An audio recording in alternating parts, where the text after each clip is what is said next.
கிறிஸ்துவுக்குள் அன்பானவர்களே, உங்கள் யாவருக்கும் எங்கள் அன்பின் வாழ்த்துக்கள்.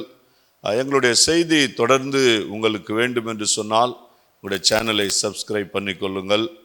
தொடர்ந்து நாங்கள் போடுகிற எல்லா செய்தியும் உங்களுக்கு வந்து சேரும். இந்த நாளிலே நாம் தேவனுடைய வார்த்தைக்கு நேராய் கடந்து போவோம். இன்றைக்கு சூழ்நிலைகள், எத்தனையோ குடும்பங்களிலே போராட்டங்கள், பிரச்சனைகள், கண்ணீர், இவைகளுக்கெல்லாம் என்ன முடிவு, யார் என்று சொல்லி எத்தனையோ பேர் வேதனையோடு கண்ணீரோடு கூட இருக்கிறார்கள்.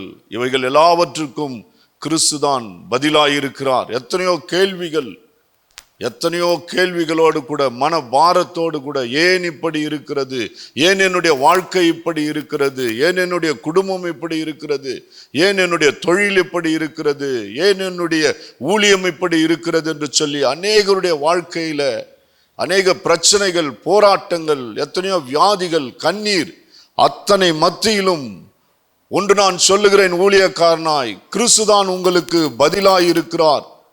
கிறிஸ்து உங்களுடைய வாழ்க்கையில உங்களுக்கு வருகிற எல்லா சூழ்நிலைகளிலிருந்து ஒரு பதிலாயிருந்து விடுதலையாக்க அவர் வல்லவராயிருக்கிறார். இந்த நாளிலும் நாம் தியானத்துக்கென்று எடுத்துக்கொண்ட வார்த்தை, இந்த நாளிலும் தேவனுடைய வார்த்தையில நாம் அதிகமாய் கவனம் செலுத்தும் போது தேவன் நம்மோடு கூட பேசுவார், இடைப்படுவார், நம்முடைய சூழ்நிலைகளை மாற்றுவார். புலம்பலின் புஸ்தகம் 1வது அதிகாரம் 2வது வசனம். ராக்காலத்திலே அழுது கொண்டிருக்கிறாள், அவளுடைய கண்ணீர் அவள் கன்னங்களில் வடிகிறது. அவளுடைய நேசர் எல்லாருக்குள்ளும் அவளை தேற்றுவார், ஒருவரும் இல்லை. அவளுடைய சிநேகிதர் எல்லாரும் அவளுக்கு துரோகிகளும் சத்துருக்களும் ஆனார்கள். தேவனுடைய பிள்ளைகளே, இன்றைக்கு உலகபூர்வமாய் நேசிக்கிற மனுஷர்கள் இன்றைக்கு துரோகிகளும் சத்துருக்களுமாய் மாறுகிறார்கள். நேசர் என்று சொன்னால் நாம் போய் அநேகரை நேசிக்கிறதல்ல, அவர்களை அப்படி நேசிக்கும் போது அவர்கள் நமக்கு விரோதமாய் வருகிறார்கள், அவர்கள் நமக்கு விரோதமாய் போர் செய்கிறார்கள், நம்மை ஏமாற்றுகிறார்கள், வஞ்சிக்கிறார்கள், எதிர்த்து நிற்கிறார்கள். தாவீது சொல்லுகிறான், அவன் என் மேல் தன்னுடைய குதிங்காலை தூக்கினான் என்று சொல்லி. தேவனுடைய பிள்ளைகளே, நாம் நேசிக்கும் போது அப்படிப்பட்டவர்களாய் இருக்கிறார்கள். ஆனால் தேவன் நம்மை நேசிக்க வேண்டும், நாம் தேவனை நேசிக்க வேண்டும், கிறிஸ்துவை நேசிக்க வேண்டும். நம்முடைய அன்பு உலகபூர்வமான மனுஷர்கள் மேல் இருக்கும்போது ஒரு நாள் அது ஒரு வேதனை உண்டாக்கக்கூடியதாய் இருக்கிறது, அது ஒரு ஏமாற்றத்தை உண்டாக்கக்கூடியதாய் இருக்கிறது, அது வஞ்சிக்கக்கூடியதாய் இருக்கிறது. தேவனுடைய பிள்ளைகளே, நாம் போய் நம்முடைய நேசம், நம்முடைய அன்பு யார் மேல் இருக்கிறது என்பதை நாம் தெரிந்து கொள்ள வேண்டும். நாம் நேசிக்கிறவர்கள் நம்மை ஏமாற்றி விடுவார்கள், நமக்கு எதிராய் வந்து விடுவார்கள், நம்மை கைவிட்டு விடுவார்கள். ஆனால் நம்மை நேசிக்கிறவர் ஒருவர் இருக்கிறார், அவர்தான் ஆண்டவராகிய இயேசு கிறிஸ்து. ஆண்டவராகிய இயேசு கிறிஸ்து நம்மை நேசிக்கும்படியாய் தன்னுடைய ஜீவனையே தந்தார். தன்னுடைய ஜீவனை கல்வாரி வரைக்கும் கொண்டு வந்து தம்முடைய அன்பை வெளிப்படுத்தினார்.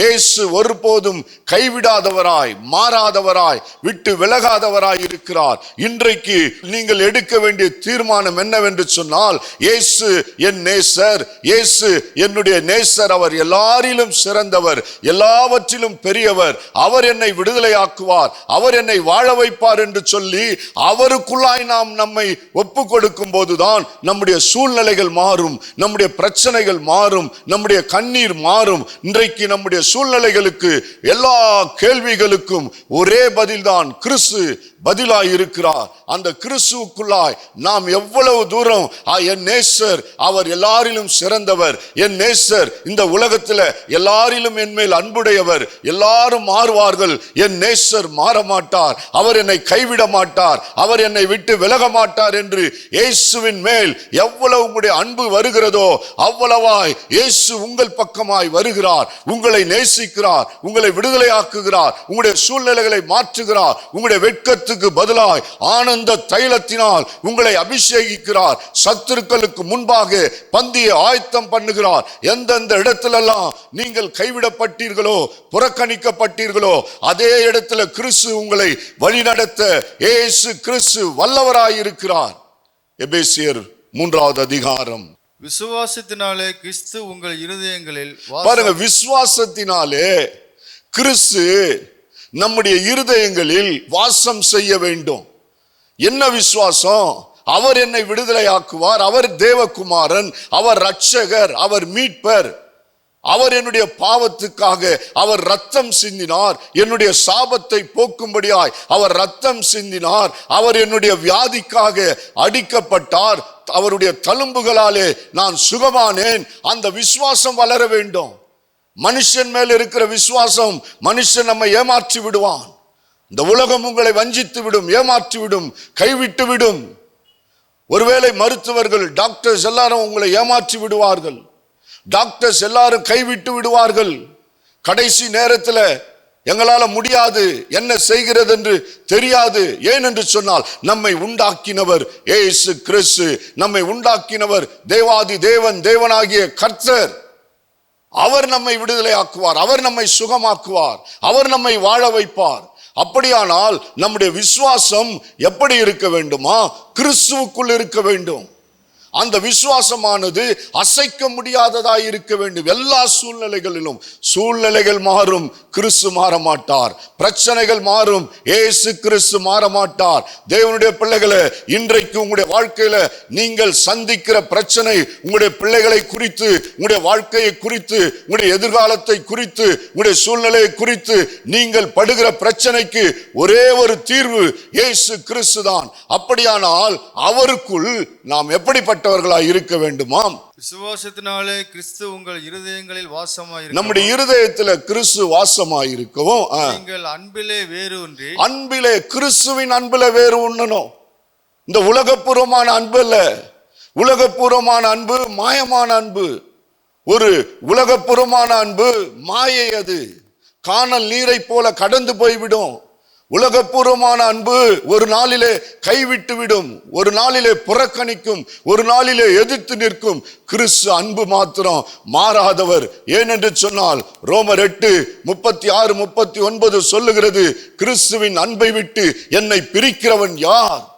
எந்த சிருஷ்டியும், எந்த உபத்திரமும், எந்த போராட்டமும் ஒன்றுமே பிரிக்க முடியாது. தேவனுடைய பிள்ளைகளே, இன்றைக்கு உங்களுடைய வாழ்க்கையில் இருக்கிற கண்ணீர், உங்களுடைய வாழ்க்கையில் இருக்கிற பிரச்சனைகள், கடன்கள் எல்லாம் மாற வேண்டும் என்று சொன்னால் கிறிஸ்துவனுடைய அன்புக்குள்ளாய், கிறிஸ்துவனுடைய அன்புக்குள்ளாய், அந்த அன்புக்குள்ள மாத்திரம் நீங்கள் வளரும் போது ஏசு கிறிஸ்துவனுடைய அன்பு உங்களுடைய பிரச்சனைகள், போராட்டங்கள் எல்லாவற்றையும் மாற்றி உங்களுடைய பாருங்க, நேசர்கள் எல்லாருக்குள்ளும் புலம்பல் 1:2 சொல்லுகிறது, சிநேகிதர் எல்லாருக்குள்ளும் துரோகிகளும் சத்துருக்களும் ஆனார்கள். அந்த சிநேகிதர்கள், நாம் சிநேகித்தவர்கள் துரோகிகளானார்கள். ஆனால் இயேசு சொல்லுகிறார், நான் உன்னை சிநேகிதன் என்று சொல்லுகிறேன். இயேசுவுக்கு நாம் சிநேகிதராய் மாற வேண்டும், இயேசுவின் நண்பர்களாய் மாற வேண்டும், இயேசுவின் பிள்ளைகளாய் மாற வேண்டும். இயேசுவுக்குள்ளாய் நாம் வரும்போதுதான் நம்முடைய சூழ்நிலைகள் மாறும். வேதம் சொல்லுகிறது, வேற எந்த சிருஷ்டியானாலும் கிறிஸ்துவின் அன்பை விட்டு பிரிக்க மாட்டாது என்று நிச்சயித்திருக்கிறேன். இந்த நிச்சயம் இருக்க வேண்டும். கிறிஸ்து என்னோடு கூட கடைசி பரியந்தமும் என்னோடு கூட வருவார், என்னை விடுதலையாக்குவார், நாங்கள் வாழ்வோம், சுகமாயிருப்போம், ஆசீர்வதிக்கப்படுவோம், எல்லா சூழ்நிலைகளையும், எல்லா எதிர் வல்லமைகளையும் ஜெயிப்போம் என்கின்ற விசுவாசம் இருக்க வேண்டும். ஒருவேளை சிநேகிதர்கள் எல்லாரும் ஒருவேளை தேற்றாமல் ஆற்றாமல் போயிருக்கலாம். ஒருவேளை நம்முடைய நண்பர்கள், நம்மை நம்பியிருந்தவர்கள் கைவிட்டிருக்கலாம்.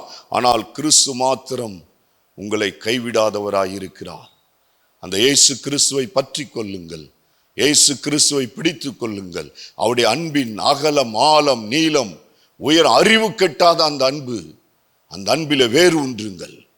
உலகத்தில் அல்ல, கிறிஸ்துவுக்குள்ள வேறு ஒன்றுங்கள்.